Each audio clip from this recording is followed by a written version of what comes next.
공독하도록 하겠습니다. 우리 다 같이 봅니다. 다윗은 가드를 떠나 아둘람 동굴로 도망을 갔습니다. 다윗의 형제들과 다른 친척들이 다윗이 그곳에 있다는 이야기를 듣고 다윗을 만나러 왔습니다. 많은 사람이 다윗에게 몰려왔습니다. 어려움을 당하는 사람과 빚을 진 사람, 그리고 마음의 억울함을 가진 사람들이 다윗에게 몰려들었습니다. 다윗은 그들의 지도자가 되었습니다. 그들에게 몰려온 사람들은 400명가량 되었습니다. 아멘. 여러분 반갑습니다. 지난주에 가신 분도 있고 안 가신 분도 계신데 지난주 저희가 보름수를 다녀왔어요. 목요일날. 더운 날씨였습니다. 그날 덥더라고요. 더위의 시작이 된 날이라고 생각해요. 또 짧은 시간이었습니다. 저희 집사람이 그러더라고요. 여기 왜 왔어? 볼 것도 없는데 여기 왜 왔어? 정말 짧았습니다. 별로 볼 건 사실 없었어요. 딱 2군데 보니까 끝나더라고요. 알고 있었습니다. 그런 데인 줄. 하지만 그럼에도 불구하고 저는 좀 의미 있었다고 생각합니다. 의미 있는 시간이었고요. 또 즐거운 시간이었어요.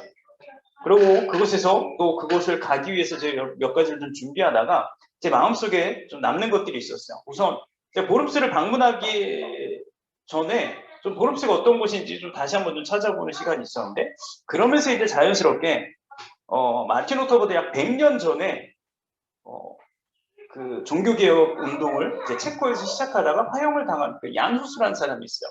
이제 그 사람에 대한 이야기를 찾게 됐고 또 다시 한번 보게 됐고 이제 그 사람의 이제 이야기를 쭉 보다가 그 얀 후스가 이제 마지막에 이제 죽음을 당한 그 도시에 대해서 좀 찾아보게 됐어요. 콘스탄츠라고 그 보든제 아시죠? 그 보든제에 있는 그 도시입니다. 지금은 굉장히 좀 유명한 관광지예요. 정말 아름답다고 합니다. 꼭 가보고 싶더라고요. 근데 그 호수를 바라보고 그 뒤에 그 알프스가 보인다고 하는데 그걸 바라보면서 이 아노스는 어떤 마음을 가졌을까? 정말 지금 우리의 눈으로 봤을 때 아름다웠고 정말 이쁜 곳이지만 야누스는 과연 그것을 아름답게 바라볼 수 있었을까?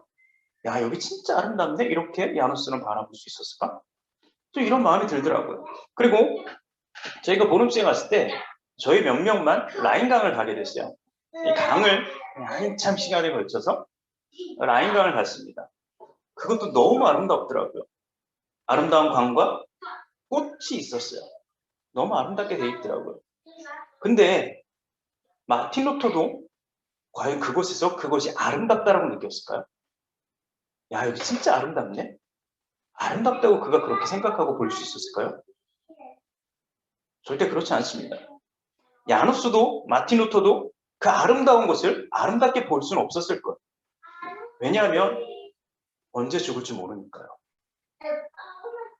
난 이제 언제 그곳에 가면 난 이곳에서 죽을 수 있다는 그 마음이 그들을 사로잡았기 때문에 그들은 너무 두려움에 그것을 결코 아름답지 못하게 보았을 것이다라는 거예요.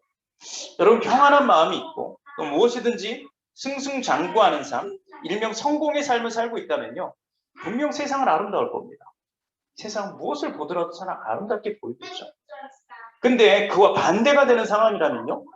결코 세상이 그 어떤 것도 아름답게 보이진 않을 겁니다.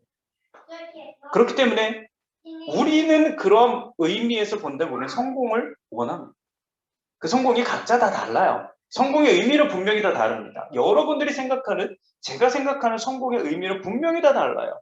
하지만 저마다의 성공을 위해서 정말 세상을 좀 아름답게 보고 싶어서 우리는 세상을 아름답게 살고 싶어서 우리는 그것을 향해서 지금도 계속해서 달려가고 있습니다. 여러분 그럼 궁금하죠? 우리 성경에서 가장 성공했다고 평가받는 사람이 누굴까? 그 사람은 어떻게 세상을 그렇게 아름답게 볼 수 있었을까? 좀 궁금합니다. 여러분 누굴까요? 성경에서 진짜 가장 아름다운 사람, 아니 가장 성공했던 사람이야 라고 평가받는 사람이 있다면 과연 누굴 뽑을 수 있을까요? 저는 다윗이라고 생각합니다. 이스라엘 역사상 가장 강하고 부유한 나라를 세웠던 왕이에요. 그리고 지금도 유대인들에게 가장 위대한 왕으로 추앙받고 있어요. 그리고 하나님께 야, 쟤는 진짜 내 마음에 합한 사람이야 라는 칭찬까지 드십니다. 그보다 더한 칭찬이 어디 있습니까? 쟤는 진짜 내 마음에 들어. 쟤는 진짜 내 거야. 이러한 칭찬을 들었던, 그렇기 때문에 정말 감히 성공했다라는 그 단어가 좀 다윗보다 어울리는 사람은 없다라고 생각합니다. 여러분, 근데 우리가 다윗의 인생을 보면 알 수 있듯이 그가 처음부터 그렇게 성공한 인생이야 라고 칭할 수는 없습니다. 여러 가지 길을 걸어왔고요. 상황을 만났고요. 여러 가지 자리에 서 있었어요. 실패의 자리도 있었고 도망의 자리도 있었고 진짜 죽음의 문턱까지 간 적도 있었고요. 나중에 물론 다 승승장구했겠죠. 그리고 우리가 이처럼 다윗의 인생 전체를 놓고 보면 우리가 그럼에도 불구하고 다윗은 성공했어. 힘든 일도 있었고 고된 일도 있었고 슬픈 일도 있었지만 물론 잘못한 일도 있었고 그럼에도 불구하고 그는 성공했어 라고 이야기한다면 오늘 본문에 서 있는 다윗의 모습은 바로 성공을 향해서 가는 그 여정 가운데 있는 길이라고 생각해요. 그 과정 가운데 있는 내용이다라는 거죠. 여러분, 과연 그는 지금 어떠한 자리 또 어떠한 길을 그가 계속해서 걸어왔기에 그는 진짜 사람들이 또 성경에서 가장 성공한 삶을 살았던 왕이야, 성공한 삶을 살았던 사람이야 라는 평가를 내릴 수 있었던 걸까요? 우선 보면 다윗을 통해서 우리가 알 수 있는 성공으로 가는 자리는요, 다 아는 이야기입니다. 성공을 쫓아가는 자리가 아니라 내 목적이 분명할 때 성공이라는 것이 따라오게 만드는 자리에 그는 서 있었다라는 거예요. 뭐라고요? 성공을 쫓아가는 게 아니라 내 목적이 분명할 때 성공은 따라오게 돼 있다.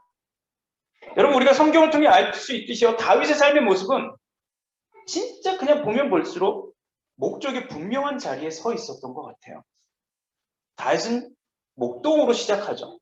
성경에 등장할 때 목동으로 짜잔 목동 다윗이 등장하게 됩니다. 그 양치기의 삶을 살았을 때는요, 그의 목적은 분명했어요. 양을 가장 안전하게 지키는 게 그게 바로 그 당시 다윗의 목적이었어요. 삶의 목적. 내가 지금 양치기 하는 건 양을 방치하기가 아니라 양을 내가 안전하게 보호하기 위해서 나는 양을 치는 거야 라는 생각을 갖고 있었어요. 여러분, 그가 그 목적에 얼마나 충실했는가요? 그가 나중에 그 사람들 앞에서 그 사울왕 앞에서 고백하는 내용이 있습니다. 뭐라고요? 왕의 종인 저는 내 아버지 양떼를 지키던 사람입니다. 사자나 곰이 나타나서 양을 물어가면 저는 그놈을 공격하여 그 입에서 양을 구해냈습니다. 그놈이 저를 공격하면 저는 그놈의 턱을 잡고 때려 죽이기까지 하였습니다. 왕의 종인 저는 사자와 곰도 죽였습니다. 물론 과장이 들어있을 수 있겠죠. 어린 나이가 곰을 잡고 사자를 턱을 잡고 꼭 때려서 죽였다고 과장이 될 수도 있지만 이건 양치기 시절에 대한 다윗 자신의 간증이었어요. 나는 그만큼 내 목적을 위해서 양들을 안전하게 지키기 위한 그 목적을 위해서 나는 정말 불가능해 보이는 것까지도 나는 끝까지 싸웠다. 난 도망가지 않고 나는 끝까지 싸웠습니다. 라는. 여러분, 또 전쟁터에서 거대한 골리앗이 이스라엘 군대를 모욕할 때도 그는 분명한 목적을 가지고 주저없이 골리앗 앞에 섭니다. 그는 그 목적을 이렇게 이야기하고 있어요.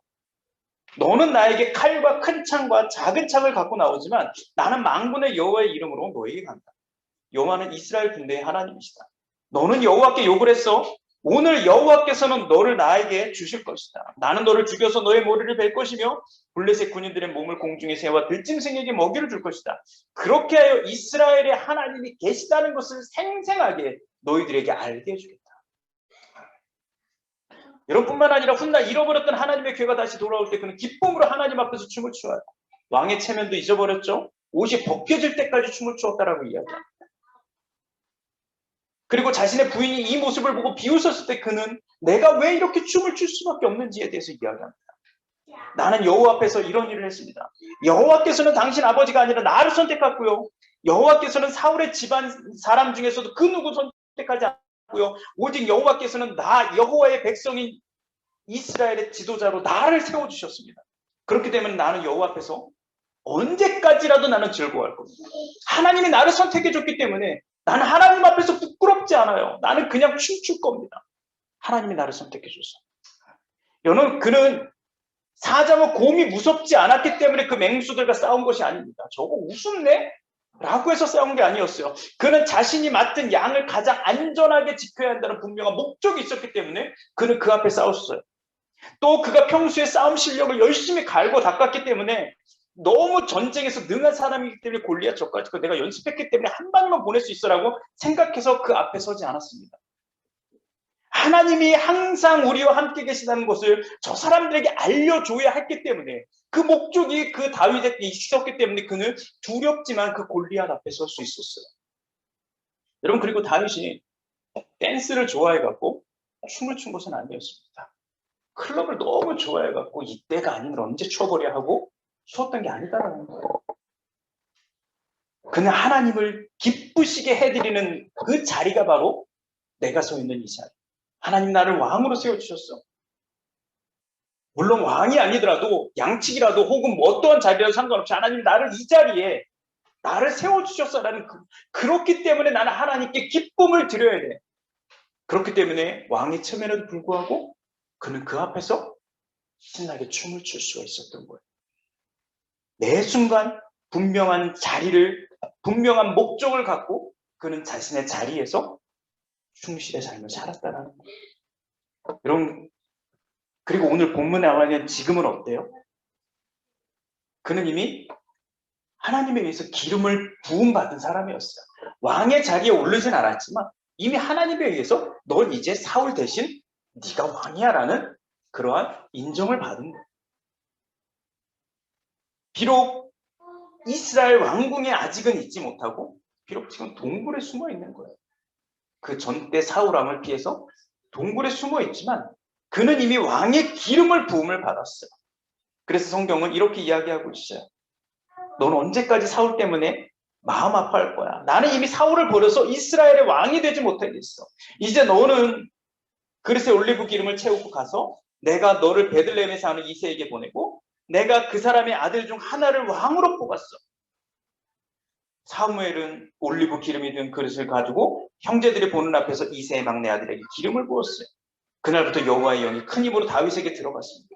이미 하나님이 선택을 했어요. 넌 이미 왕이야. 다윗은 이미 내가 선택한 사울이 아니라 내 왕이야. 지금 그는 하나님의 부르신 자리에 서 있는 거예요.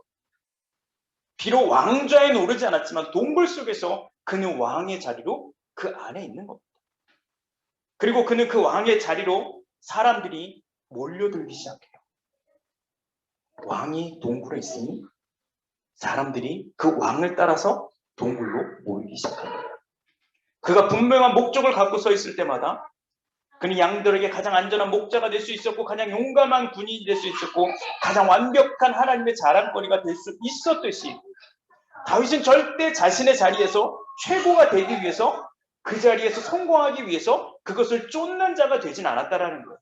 그냥 단지 내가 지금 어느 자리에 서 있고 내가 이 자리에 서서 내가 무엇을 해야 하는 것인지 내가 무엇을 하기 위해서 내가 지금 이 자리에 서 있는 것인지를 분명히 파악하고 있었다라는 거예요. 여러분, 사람들은요 종종 내가 뭔가를 좀 찾길 원해요. 난 뭔가를 찾고 싶죠. 여러분 다 뭔가 찾고 싶습니다. 내 미래를요, 내 꿈을요, 성공을요. 우리 계속 찾고자 노력합니다. 뭔가를 계속 헤매고 있어요. 그것들을 쫓아다녀요. 근데요, 여러분 그럴 때마다 우리가 사실 찾고 확인할 수 있는 건요. 내가 내 힘으로, 내 노력만으로는 결코 그것을 찾을 수 없고 이룰 수 없다라는 그 사실을 발견할 뿐입니다. 여러분 그렇기 때문에 그 성공을 찾기 위해서 노력하고 그것을 쫓는 삶이 아니라 먼저 여러분이 내가 왜 그것을 해야 되지? 내가 왜 그 자리에 서야 하는지 그 목적을 먼저 찾아야 된다는 거예요. 난 무조건 저걸 해야 돼가 아니라 내가 왜 저 자리에 서야 되는 거지? 내가 왜 저거를 내가 왜 쟁취해야 하는 거지? 내가 왜 그 자리에 올라가야 하는 거지? 아니면 내가 왜 그 자리에 내려가야 하는 거지? 이 분명한 목적이 그 이유를 우리가 찾는다면 우리가 결국 그 자리에 섰을 때 그 자리에서의 성공을 우리는 결국 맛보게 될 수 있을 것이다라는 거예요. 내가 그냥 무조건 이유 없이 그냥 그것을 찾는 것이 아니라 내가 왜 서야 하는지도 내가 분명히 알았을 때 목적을 찾았을 때 성공은 우리를 따라오게 돼 있다는 거예요. 여러분 예수님은요 베드로에게 최고의 제자가 되라고요 가장 성공한 전도자가 되고 가장 큰 교회의 목회자가 되라고 말씀하진 않으세요. 한마디밖에 안 하십니다. 한 가지의 목적을 주세요. 뭐라고요? 사람을 낚는 어부가 되라. 베드로에게 그 한 가지를 목적을 주십니다. 그 후 베드로는요, 이것이 삶의 목적이었고요. 그 목적을 이루는 삶을 살았을 때 그는 진정한 예수님의 제자가 되었고요. 가장 위대한 사도 중 한 사람이 되었어요. 여러분, 지금 우리 그 자리에 서길 주님의 이름으로 소망합니다. 여러분 지금 어느 자리에 가길 원하십니까? 여러분 지금 어떠한 삶을, 어떠한 그 성공을 여러분들 목표로 하고 계십니까? 왜 그 자리에 여러분들이 서야 하는지 그 이유를 찾으십시오. 그 목적을 구하십시오. 그것을 찾았을 때 하나님은 여러분을 그 자리에서 가장 완벽한 성공을 맛보게 하실 겁니다. 여러분 두 번째는요, 성공은 위에서 내려주는 것이 아니라 아래에서 위로 올려주는 것이 성공이라는 걸 우리에게 보여주고 있어요. 다윗은. 여러분 오늘 본문에서 다윗에게 모여든 사람들은요, 어떻게 보면 사실 다윗의 입장, 지금 입장에서 보면 귀찮은 존재입니다. 아니 어쩌면 좀 부담스러운 존재겠죠. 왜냐하면 다윗은 지금 사울을 피해서 도망다니는 거예요. 여러분 도망다닐 때 혼자 도망다니게 낫습니까? 사람들 무릎을 꿇고 도망다니게 낫습니까? 혼자 다녀야 어디 숨기도 좋고요. 안전하고요. 혼자 뭔가를 빨리빨리 일을 할 수 있어요. 근데 지금 다윗에게 몇 명이 모였다고요? 400명이 모였어요. 도망가는데 400명이 도망가야 될 장소를 찾아야 되고요. 400명이 안 들키기 위해서 도망다녀야 되고요. 400명이 먹고 마실 것을 챙겨 갖고 도망다녀야 돼요. 얼마나 귀찮은 존재입니까? 얼마나 부담스럽습니까? 얼마나 힘들까요? 근데 그는요, 그들을 돌려보낼 수가 없어요. 자기를 찾아온 400명. 왜요? 2절은 이렇게 이야기하더라고요. 많은 사람이 다윗에게 몰려왔는데 그 이유는 어려움을 당하는 사람과 빚진 사람과 마음의 억울함을 가진 사람들이 다윗에게 몰려들었다라고 이야기해요. 즉 다윗에게 모인 사람들은요, 다윗조차 쫓아버리면 그 사람들은 더 이상 갈 곳이 없는 사람들이에요. 더 이상 어디로 갈 곳이 없는 사람들이 다윗에게 모인 겁니다. 그렇기 때문에 다윗은 그들을 버릴 수가 없어요. 나도 비록 도망자 신세지만 그들이 나를 찾아온 건 나밖에 의지할 사람이 없는 거예요. 그나마 내가 가장 저들이 안전한 보호자가 되어주고 피난처가 되어주는 거예요. 그래서 나만 보고 따라오는 거예요. 그러니 그는 버릴 수가 없었어요. 여러분 사실 이스라엘 첫 번째 왕은요, 사울이잖아요. 그는 왕으로서의 치적이 성공적이었다라고 평가를 받지는 않아요. 사실 첫 번째 왕임에도 불구하고. 근데 두 번째 왕이었던 다윗은 성공했다라는 평가를 받습니다. 왜 그럴까요? 분명 사울의 모든 조건은요, 다윗보다 훨씬 좋았습니다. 사울은요, 키도 컸어요. 잘생겼습니다. 사람들이 보는 관점에서는요, 가장 완벽한 왕이었고요. 그리고 사울은 왕권의 기틀을 잡은 인물이었어요. 그런데 하나님은 그런 사울을 두고 다윗에게 기름을 붓고요. 그리고 그를 오늘 본문처럼 다윗이 가장 힘든 시간으로 내모읍니다. 왜요? 하나님이 기름 부으고 세운 왕인데 왜 그렇게 힘든 시간을 주는 걸까요? 이것도 하나님의 뜻일까요? 당연히 그렇겠죠. 이건 하나님의 계획이었습니다. 다윗이 고난을 겪은 이유는요, 예수님처럼 가장 낮은 곳에서 가장 높은 곳으로 올리시기 위한 계획입니다. 어찌 보면 사울은요, 백성들에게 왕으로 보냄을 받은 사람이었어요. 그는 뺏고 섬김을 받기 위해서 백성들에게 온 사람이었습니다. 하나님은 분명히 얘기했어요. 왕을 구하는 백성들에게, 야, 내가 너희들에게 왕을 보내주면 걔들은 네 자녀들을 뺏을 거야. 가서 힘들게 임시킬 거고 너희들한테서 먹을 것도 세금도 다 걷어갈 거 다 뺏을 거야. 쟤네 다 왕을 위해서 너희 자녀들은 그렇게 헌신해야 돼. 다 수고해야 돼. 너희들은 그런 존재가 될 거야 라고 경고를 분명히 하나님 하십니다. 즉 사울이 왕으로 임명된 거는요, 그 위에 철저하게 군림하기 위해서 사람들에게 내려온 거였어요. 하지만 다윗은요, 백성들에게 뺏고 섬김을 받는 왕으로 그들에게 처음부터 가지 않았습니다. 오히려 오갈 데 없는 자들을 품고 보살피고 그들을 위로해.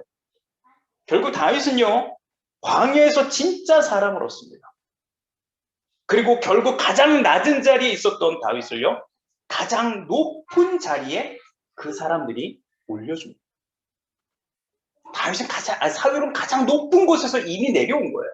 사람들 위로 군림했다면 다윗은 가장 밑바닥에서부터 그들과 함께 보살피고 그들과 함께 했기 때문에 결국 그 400명이 오갈 데 없는 사람들이 다윗을 가장 높은 왕으로 만들어줘요. 물론 그 뒤에 하나님이 그렇게 왕으로 세워주시는 거죠. 다윗은 오늘 본문에서 이야기해요. 위로와 피난처가 내가 너희들에게 되어줄게. 너희들 나에게 찾아왔어? 내가 너희들을 버리지 않아. 내가 너희들 위해 군림해서 내가 너희들 것을 빼앗지 않을게. 난 너희들을 끝까지 위로해주고 난 너희들을 끝까지 보살펴주고 난 너희들을 끝까지 책임져 줄게. 그렇게 갔을 때 결국 그들은 다윗을 버리지 않아. 끝까지 다윗을 최고의 자리로 올려놓게 됩니다. 여러분 지금 우리가 가려고 하는 길이 어떤 길? 사울처럼요. 가장 완벽한 모습으로 짠 나타나서 사람들 앞에 서길 원하십니까? 아니면 다윗처럼 나의 꿈이 나의 목적이 나와 함께하는 사람들이 성공을 향해서 달려가는 나의 인생길에 방해물처럼 지금 비록 버릴지라도요. 그렇게 보일지라도 그걸 버리지 않고 포기하지 않고 그것을 붙들고 나아가길 여러분 소망하고 있습니다. 사실 이번에 여름에 한국 가잖아요. 두려움이 사실 있습니다. 저도 사울처럼 짠 성공한 뭔가 좀 멋있는 모습처럼 사람들 앞에 짠 나타나고 싶지만 별로 아무리 생각해봐도 별로 그런 모습은 없는 것 같더라고요. 사실 사울과 같은 모습을 우리는 사실 꿈꿔요. 사람들 앞에 나타났을 때 저 사람 진짜 저기서 멋있게 살았구나, 성공했구나, 잘 살았구나 라는 이야기 듣고 싶지만 그렇게 안 보일 때도 있어요. 괜찮습니다. 여러분 인생에 성공이란 단어가 붙길 원하세요? 쟨 진짜 성공했어. 쟨 진짜 잘 됐어. 쟨 진짜 제가 꿈꾸는 걸 이루었어. 이 이야기를 듣고 싶습니까? 그러면 지금 하나님께서 나에게 주신 그 삶의 목적이 무엇인지를 다시 한번 확인하십시오. 난 어떤 자리로, 내가 왜 그 자리에 가야 하는 것인지를 우리 먼저 확인하십시오. 그리고 지금 완벽하지 않은 지금의 자리에 나와 함께 있는 모든 것들을 귀하게 여기십시오. 내 주위에 있는 사람들, 환경들, 여건들, 모든 것들을 중요하게, 귀하게 여기십시오. 그러면 그것들을 통해서 결국 하나님은 하나님이 준비해 주신 가장 완벽한 우리들의 삶의 성공의 자리에 우리를 올려놓으실 거예요. 다윗은 오늘 그것을 우리에게 말씀해 주고 있어요. 우리 함께 좀 그 자리로 가기를 소망하면서 우리 함께 좀 기도했으면 좋겠습니다. 주님, 내가 지금 우리 학생들은 공부하고 있습니다. 내가 어떤 꿈이 있어요. 우리 사업하시고 또 일하고 계시는 분들 계십니다. 하나님, 나는 정말 이것들을 위해서 나는 좀 살고 싶어요. 근데 나는 이것을 꿈꾸지만 하나님, 내가 왜 이것을 꿈꿔야 됩니까? 내가 그곳에서 내가 무엇을 해야 됩니까? 무엇을 얻고 내가 무엇 때문에 그 자리에 서야 되는 것입니까? 하나님, 그리고 내가 그것들을 향해서 가는데 지금 내 옆에 많은 사람들이 존재하고 있고 내 옆에 많은 것들이 존재하고 있는데 하나님, 때로는 그것들이 나에게 방해처럼 보일 때도 있어요. 저것만 없었으면 나는 조금 더 그 자리에 쉽게 갈 수 있을 것 같은데 내 주위에 그렇게 보이는 것들이 있을 수 있어요. 하지만 주님, 그것조차 하나님이 나에게 주신 것이다라면, 하나님께서 그것조차 나에게 허락하신 사람들이라면, 그것조차 하나님이 나에게 주신 환경이라면 하나님, 그것을 내가 귀하게 여기길 원합니다. 하나님, 그것들 함께, 그 사람들과 함께 뭔가를 좀 붙들고 싶습니다. 내가 그렇게 할 때 하나님 일해 주십시오. 내가 그렇게 붙들었을 때 하나님 나에게 일해 주시고 내가 하나님이 나에게 꿈꾸게 하신 그 자리 하나님 좀 갈 수 있게 해주십시오. 우리 함께 같이 기도하도록 하겠습니다.